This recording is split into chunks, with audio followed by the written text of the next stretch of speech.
Hello, everyone. Welcome to the Sacred Self-Worth interview series. I'm Ilana Varro. I'm here today with my good friend, Robyn Goldberg. And Robyn, would you do a little intro of who you are and what you do? Hi, everybody. My name is Robyn Goldberg. I'm a registered dietitian, nutritionist, and a certified eating disorder registered dietitian. And I have a private practice in Beverly Hills that I've had for the last 21 years, where I see kids, teens, tweens, and adults with body image issues, eating disorders, medical issues, and I work with health at every size and intuitive eating and really help people develop food peace and harmony and begin to enjoy eating again as the long-term goal. I love it. I love it. And the whole intuitive eating and health at every size is definitely how I wanted to include you in this talk. So thank you in advance for your Thank you for having me. I'm I'm so so excited appreciative. to talk about this because the series is about self-worth and how we need to honor, accept, love ourselves, have compassion for who we are in the process of change, regardless of change. And so I'd love to hear kind of your perspective on what self-worth is to you and how it shows up in your work. To me, self-worth is being able to live your life to the fullest, believing that you're deserving to have the best of everything and really not settle for breadcrumbs. So whether it be how someone communicates to you, eating a particular food, if it's not what you had hoped it would be, or maybe your taste palate's changed, or the restaurant has prepared it in a different way, just being able to say, you know what, I'm worthy and deserving to have the best of everything because I have one life, one body, and I really physically, mentally, and emotionally want to be the best I can be, as opposed to just working on the acceptance of something that's just not meeting your expectations. Yeah, I love that. And that's such a good point of, in relationship to food, enjoying what we're eating. And I know for the work that we tend to do with eating disorders, there's so many rules and rigid thinking and restriction. And so how do you start to work with someone to develop a sense of worth from a food perspective? Well, Alana, when you speak about finding, to eat in a, just finding worth, I think one of the questions I always like to ask clients is, do they believe they're worthy? Do they believe they're deserving to eat what they like? Are they deserving to have cravings? And so, often people will say to me, my right has been revoked to enjoy food or find food that provides pleasure and to fulfill cravings. And I think, and for many, that's a long-term goal, and it's very scary to have needs and wants. And my whole philosophy is, like, as I said before, don't settle for breadcrumbs, of don't take no as an answer. So in the long-term goal of being an intuitive eater, clients that are so disconnected from themselves, I always use the term mechanical eating. I start with creating a roadmap of foods that feel safe and comfortable. For some people, they will eat one meal a day. The goal is to be able to eat 3 times a day with a couple snacks. Everybody's schedule in life is different, but when a person has really felt like their body has betrayed them, they have had this narrow lens of what they believe their rights, quote unquote, should be, and what their body actually requires to concentrate, to interact with people, to engage in any kind of joyful movement. And I will create this, roadmap of meals and snacks that feel safe and comfortable. Perhaps they have 5 foods that they're willing to eat. And I always like to play devil's advocate in regards to what a person who has a normal relationship with food in their body actually does, as opposed to these rules of, I can only eat this once a week, or only on holidays or special occasions or vacations, and really to be able to clarify these misconceptions that are centered around it, to help them be able to create this legalization and not put something on a pedestal. So food freedom can be the ultimate gateway to their happiness. Yeah. It's a long journey, of course. Yeah, absolutely. What do you find that people say when you ask, like, what's revoked your right, or when someone says my right has been revoked to eat something? Where does It could be their size. They've been shamed or made fun of so often throughout their life of, maybe there's a family history of a medical condition, or genetically they live in a larger body, and they therefore have turned to food for comfort to suppress and numb those uncomfortable feelings. So an individual will, oftentimes say to me that they deserve to eat food that doesn't taste enjoyable to them, that isn't what they want, because it's like their punishment. Yeah. Versus, anyone, any shape, size, gender, age, we all deserve to find foods that provide satisfaction and will sustain us, because it's not a pleasant feeling to constantly think about what we will or will not be consuming. Yeah. Yeah, absolutely. It's a very exhausting place to be. Yeah. Yeah, absolutely. And do you find that there's certain ways to approach someone that has this very harsh kind of boundary up, and maybe they don't see that they're worthy of the enjoyment and the pleasure of food and the connection of food? Well, I think the pleasure is a long-term goal. I like to plant the seed in the beginning, and I will hear clients say to me, like, I'm happy eating the same thing over and over. Just tell me what to eat. I'll say, well, that's easy. You don't need me for that. You can go online or open up any book or magazine. The work begins to be able to, inquire within yourself, would I like a hot meal, a cold meal, something room temperature? What kind of texture am I seeking out today? Do I want something crunchy or smooth? Am I wanting something spicy or sweet? And to be able to all come up with a little hit list of questions that they can begin to ask themselves. So the individual gets to a place, like I was listening to a client the other day, and he had said to me, Robyn, that meal at the Chinese restaurant, which I thought I wanted, it was too salty and the chicken was overcooked. And although I didn't finish it, the old him would have consumed it all. He says, well, the next time I'd like to be able to stop sooner. And sometimes a person will maybe consume something because they have the fear of they won't have access to food again, or this is the last opportunity to eat this specific kind of food because someone will take it away and create this food rule. So it's a very overwhelming experience to be able to work with someone like me who's saying, like, you can have anything you want anytime you want. No one's saying the kitchen's closed and this is forbidden. Fortunately, we're in America where we have access to all these different, food options. Yeah. Yeah, absolutely. And do you see that when people's relationship to food changes, they allow more enjoyment, or even just are open to the concept of enjoyment? Do you see that shift other things in their life? I see enjoyment happens. I think it could be even within relationships, confidence increases. And I think an individual has to really be invested in changing their psychology around food and their body, as opposed to looking for the Band-Aid or quick fix. Mm. So I make it very clear up front that if they're looking for that quick fix, I'm not the right individual for them. And although someone might say, I want to change my body, and I can say in so many different, clever ways that that is not the work that I do, I still, can think of someone the other day, and another male client said to me, he's like, still, is this a good food or bad food? I said, well, all foods are effective. Well, I can't believe you're telling me, like, I can eat pasta.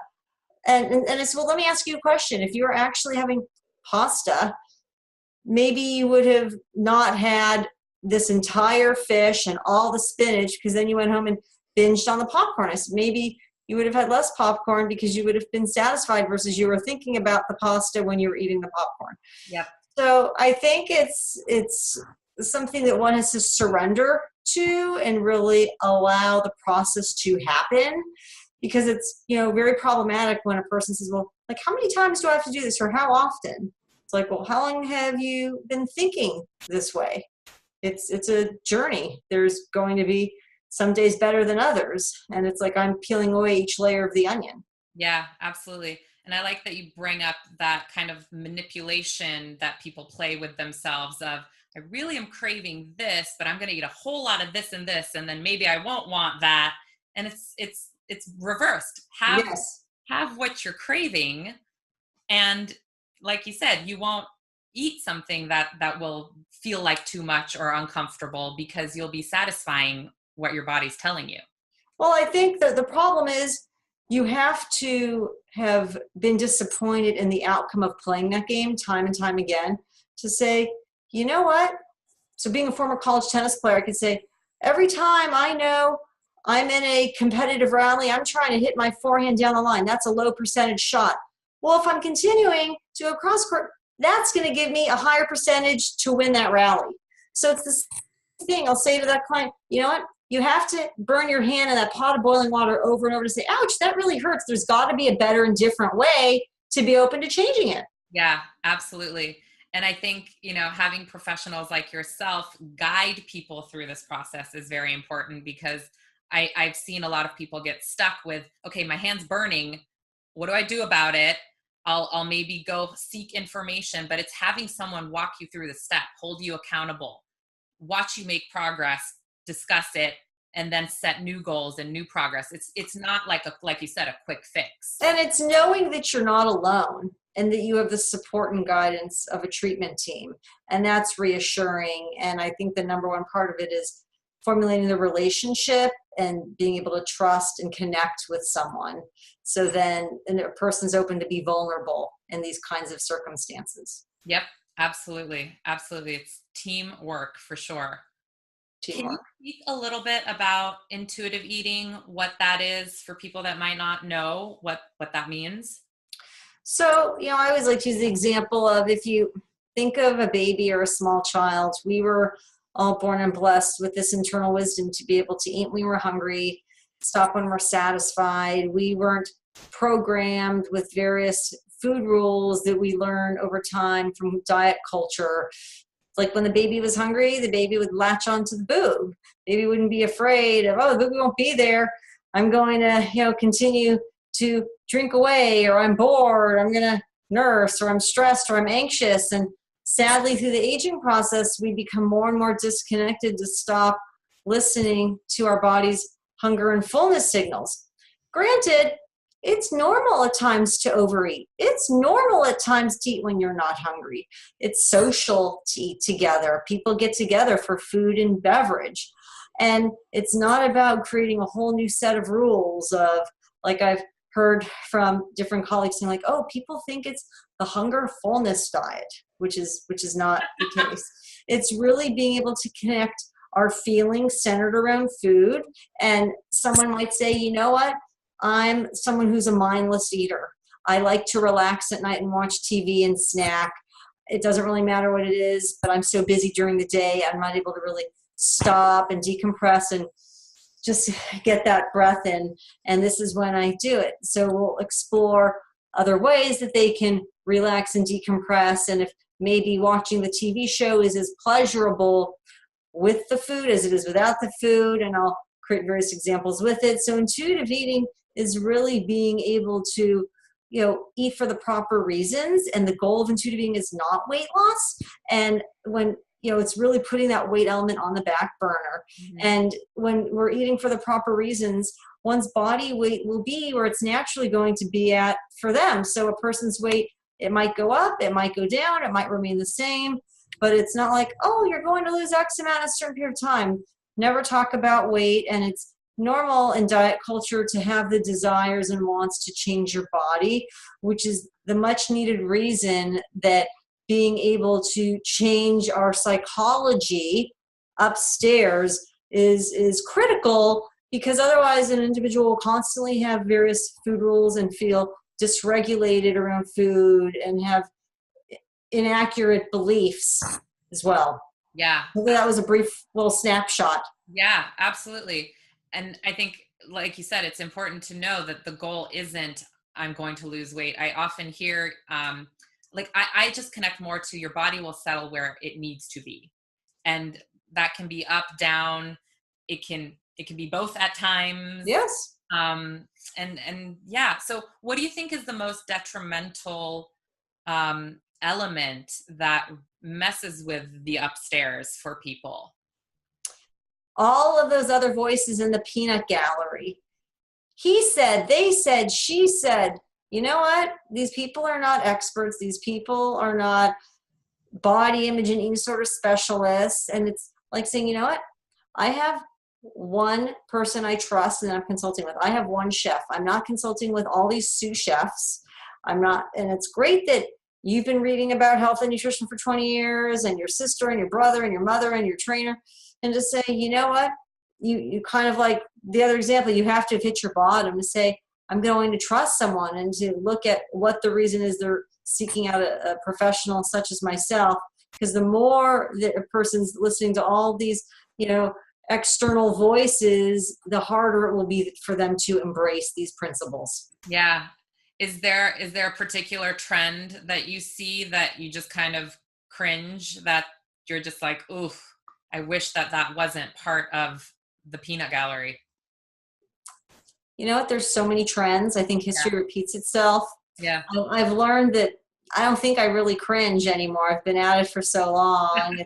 It's sort of like oil and vinegar, just kind of slides right off, and it's just a part of what it is. So nothing surprises me. I thought, I've heard pretty interesting and exotic items of what people do with food, eat, don't eat, but you know what? It's always a whole new level, sadly. Yeah. And I think too, what I didn't say, Alana, is sometimes too, what can make it more complex is if there is a history of trauma and the severity of it too. That's very important to note.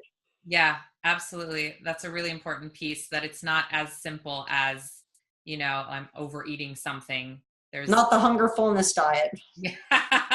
That's hilarious. I've never heard that before. Yes, I would say it's in like the circle of dietitians all over the country. It's like, really funny. Is circulated because clients will be like, oh, these are more rules. It's like, you can open up to any chapter into me. You don't have to start at like principle 1. So that's the reason I say that. Yeah. And can you speak a little bit about health at every size? I know that that's a really important piece of this puzzle as well. So, health at every size, I would say, is really being able to be content with oneself.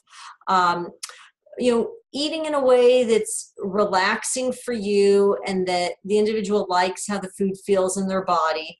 So, someone might say, I enjoy eating such and such, and I find I'm really tired after eating that food. Well, perhaps it's the amount that I eat. Well, and being open to experiment with, example I'll give is like, I really enjoy pancakes, and I find if I'll have just like straight pancakes, I want to take a nap a couple hours after. But then if I'm having like eggs and pancakes, I feel like I can carry on with my day. So it's being able to put fuel in your body that is supportive for you to be able to carry on as you would, without having judgment or guilt or shame, and just liking how that feels to you. Because not everything we eat, whether it be health at every size or intuitive eating, is required to have any nutritional benefit. I think it's important to have what I call soul food and mind food, food that creates pleasure. You might have food that you would eat as a child, or remind you of being with a loved one, or a holiday. And not everything we eat has to have this vitamin and this antioxidant and this power item. It's like our culture has gotten over the top. We don't have to eat only superfoods. Say again? We don't have to eat only superfoods. No, I think that gets boring. So to say, you know what? I am Wonder Woman, I am Superman and Batman, without requiring all these superfoods and items from the Aztec Incas and these islands, and it's I have to buy it on the internet and freeze dry it and make a drink, and items that grow in the ground that are green that my dogs would eat, and Hilarious. So no, I mean it's not the case. And the other component on health at every size, I would say, is finding some sort of movement that feels comfortable to your body. And I think exercise has such a negative connotation. People view it as a chore. It's not fun to go on a treadmill, but maybe it's like turning on like disco music in your house and dancing. Maybe it's going to a Zumba class. Maybe your joyful movement, I like to use a term, is gardening. It's being able to say, what do I enjoy doing that doesn't feel like a life sentence that my healthcare provider has says, I must do this or I'm going to have a heart attack. Yeah. Yeah. It's such a unique journey, I think, with what you just said about the food component, having nostalgia tied into it and just enjoyment factor and trying out, like, do I feel lethargic after this food or do I need to combine? It's a unique process and everyone has to find their own place on this journey. And that's why, again, I think patience is really important in this process and working with someone who knows what they're doing, because there's going to be forward movement, backward movement, right? And so just being patient with the fact that, okay, I'm figuring out what works for me. Well, you said something, and this kind of piggybacks it. This is really known as like the non-diet revolution. And it's being able to look at how to have all, the culture shift into that area of the non-diet revolution. It would be wonderful if we lived in a society that wasn't a human calculator, that didn't have food rules, could celebrate all different body shapes and diversities and genders without having judgment and shame, and being able to work on that acceptance, because that's really what health at every size encompasses. Yeah. It seems like there's a lot of acceptance. There's not so much acceptance. It's a wonderful community to be a part of. This movement is really life-changing. And when people can embrace it, they find that their self-worth also increases. Yeah, absolutely. I've talked to a couple people through this interview series that have referenced food peace being such a key component of their self-acceptance and self-worth. And, even just being clear of, this food makes me feel this way, and so I want more of it or I want less of it, has been very, very healing. And I just like the new component, because most of us, I think, were taught restrictive dieting, good foods, bad foods. And so to kind of open up the perspective and really be like, well, what is good for me, rather than what is just blanket good. Yes. Everyone's a unique individual. What might feel, positive in your body may not feel positive in my body. Yeah. Yeah. Do you have any practices that, the audience can kind of play around with, or things how they can, inform themselves and practice this kind of mindset and relationship to food? Well, one of the things I would even say is, I'll use the example of, for the person who's constantly calorie focused and speaking about, oh, that's the 50 calorie cheese, or that's the 120, whatever, granola bar. So being able to learn how to change channels in your mind. So, I have a number of ways that I approach this with clients. I mean, one could be, any item that an individual purchases, they take it out of the box, the container. So it's like, this is the granola bar, these are the cheese sticks, versus defining it by a number, and or even like putting a sticker on it. One of the things I like to do is, if you go to a party, it says, hello, my name is Alana. Hello, my name is supporting my brain power.